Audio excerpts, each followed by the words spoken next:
Okay, I'm making this recording for Joyce to answer a question about a one-page document she posted called The Right Scale.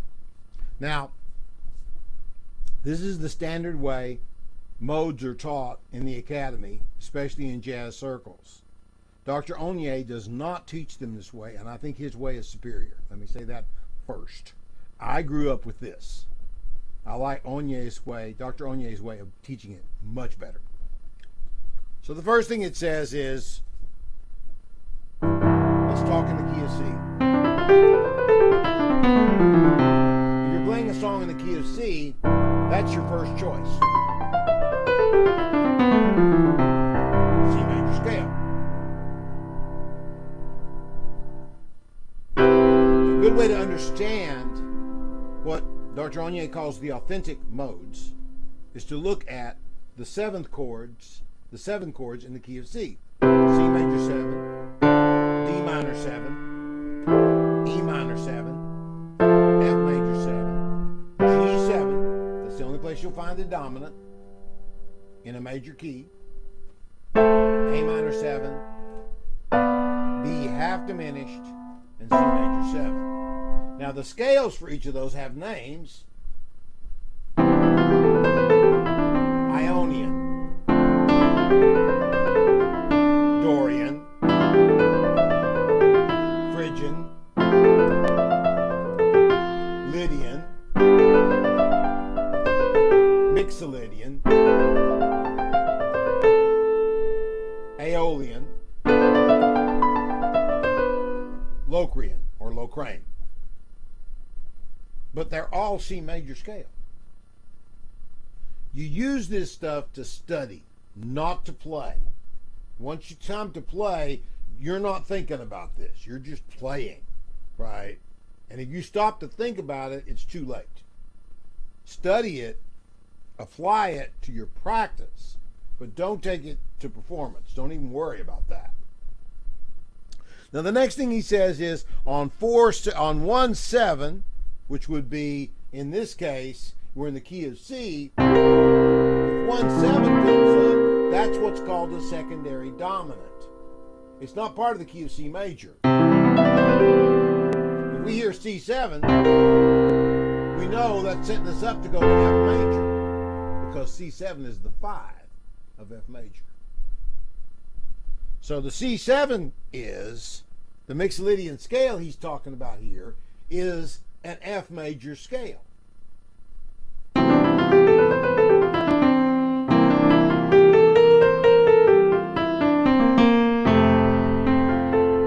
Right? You don't have to call them by name. Just know what the parent scale is. That's what I like about the way Dr. Onye teaches it. That's the way I eventually learned it to get through all of this gobbledygook. Right? Okay, then he says 2/7, which in C would be D7. Okay, well D7 is the 5 of G, so play a G major scale. I'm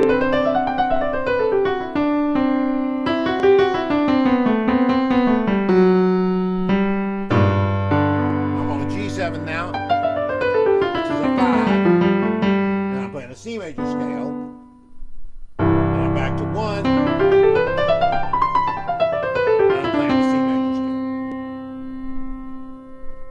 So basically, C major. Now C7. Playing an F major scale. F major. Now, F major is 4 in the key of C, and I don't need to play anything but the C major scale. I don't need to play that B flat unless I just want to.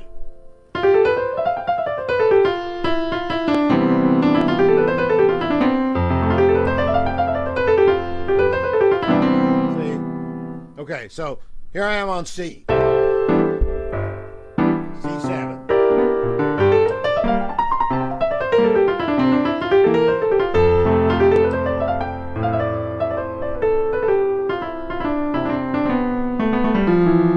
And I'm playing F major scale. I'm playing a C major scale over F.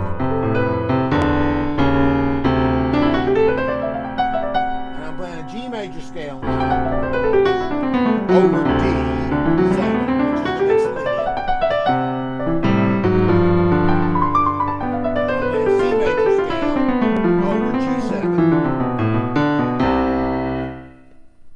that's that second thing there. Then he goes into what we've been calling the Spanish Phrygian, which has got other names as well. It's a very old scale in terms of its use in improvisation. Jewish music uses it a lot. They call it frega, but it doesn't matter. We're calling it Spanish Phrygian in this case. And he explained why in the workshops. So he says on 3/7 and on 7/7, play the fifth mode of harmonic minor. And so I'm assuming by 7/7 he means that if I'm playing a B flat 7 in the key of C, right?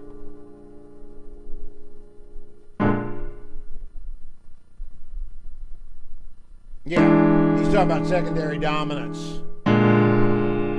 That's what it's got to be.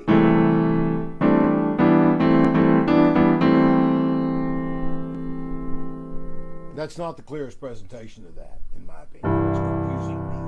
And I've been playing for years, and I've been studying this for years. Basically, then, what he's saying is, if I've got a 3/7 in the key of C, which is E7, then he's saying to play...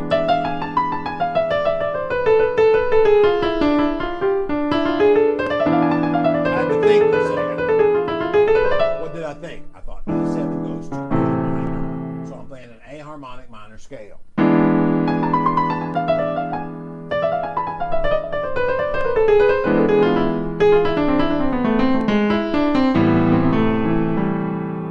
Okay, and now this 7/7 is weird to me because, like, okay, so now he would be talking about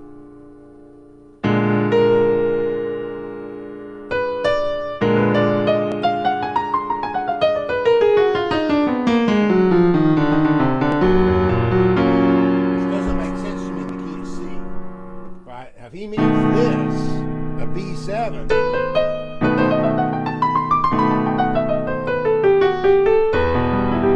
okay, I see it.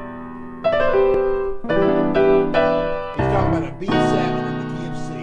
You would play, because it's going to E minor, you're going to play an E harmonic minor scale.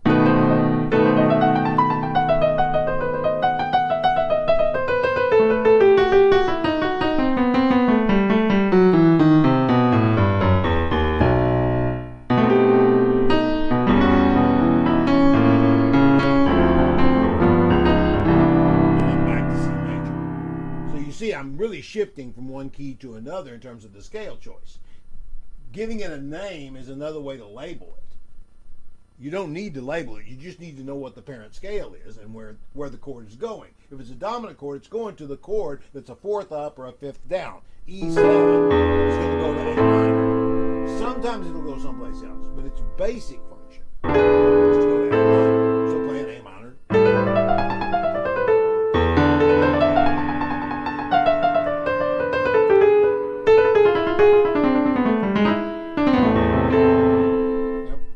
Okay, then he says, on 6 dominant, play the fifth mode of melodic minor.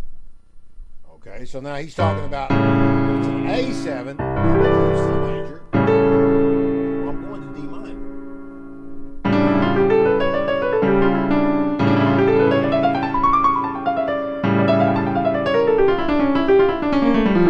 Notice I just think of the parent scale and then play. Then I know what to do, right? Scale. Well, in this case, it's an A7, and I'm going, because I'm in the key of C, to D minor. Now, there are exceptions. I might go to D7, but in this case, I'm going to D minor.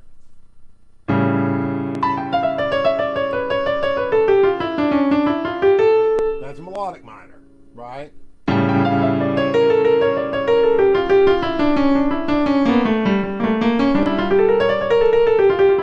That's harmonic minor. Spanish Phrygian, or Superlocrian, or Superlocrian. They'll both resolve beautifully to D minor. But the A7 comes up because it's a secondary dominant of a diatonic chord in the key of C. The diatonic chords, once again, C major, D minor, E minor, F major, G7, A minor. Find a secondary dominant to that. Everything else has got a secondary dominant. Secondary dominant of A minor, A7. Secondary dominant G7, D7. Secondary dominant F major, C7. Secondary dominant E minor, B7. Secondary dominant D minor, A7. And that's what he's been talking about here. Now he says on 4 chords and all dominant chords with non-diatonic root. So he says play the Lydian dominant. Dr. Onye's been talking about that you can play the Lydian dominant, you can play the Spanish Phrygian, or you can play the Super Locrian or Locrian on these chords. And I agree with him. Right? Just what's your ear telling you? He's trying to break it down to make it simple here. But basically, if it's a non-diatonic, so if I'm in the key of C, a non-diatonic dominant chord would be, for instance, G flat.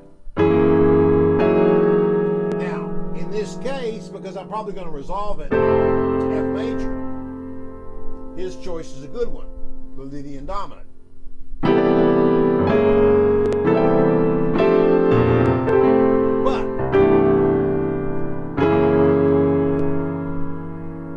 I'm not going to sit here and think about what is a Lydian dominant. I'm just going to study it from the point of view. This is F sharp 7, and it's going to B minor. So it means the Lydian dominant's going to be.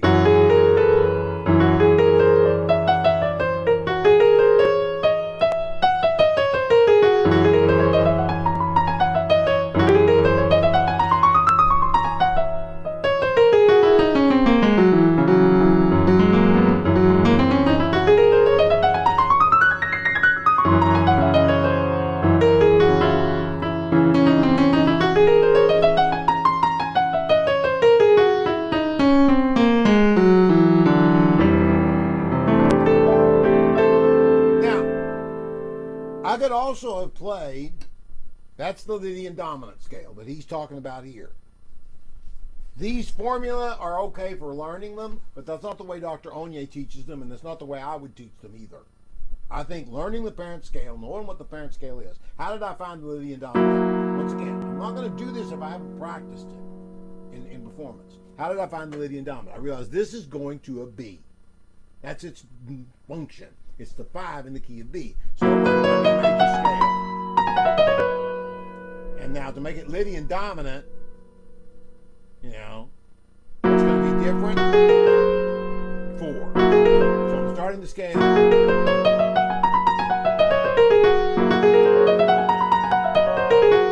Right, and there's Dr. Onye gives an explanation of this. It's very good. I'm not going to try to repeat that. You can watch the playbacks on Synthetic Modes from this week.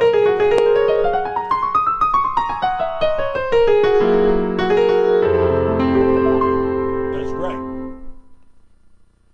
But you could also, I could assume I'm going to B minor. Now I'm going to get a different color. Basically, now I'm being very synthetic. I'm putting on the wig and eyelashes and all that business, right, for an effect, right? So I've got this, and I'm going to say, okay.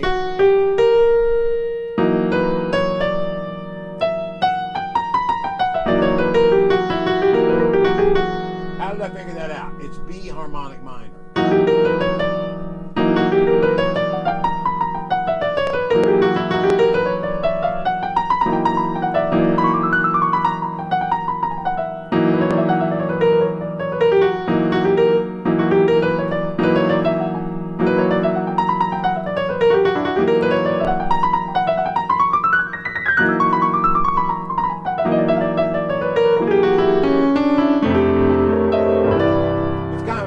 More exotic sounding, right? The Lydian dominant does sound better, right? But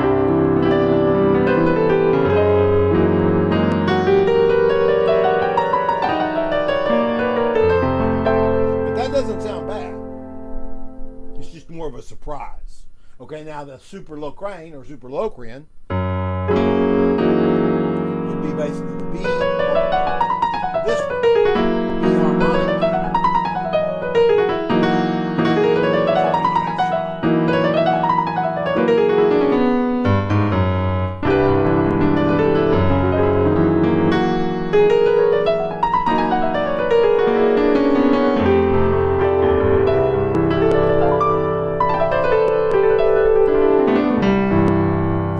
I practice major scales, minor scales, harmonic minor, and melodic minor scales melodic minor scale ascending. I don't practice it descending. I just practice, and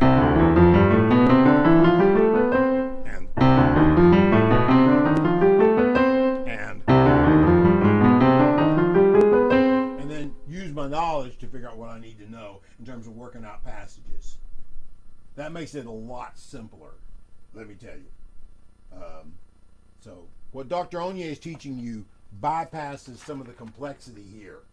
And I hope I've helped bypass some of it as well. What chord are you playing?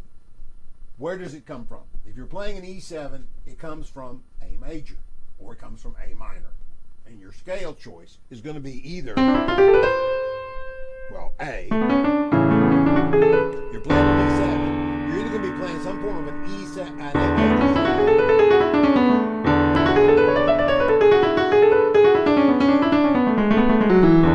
or you're going to be playing some form of an A minor scale.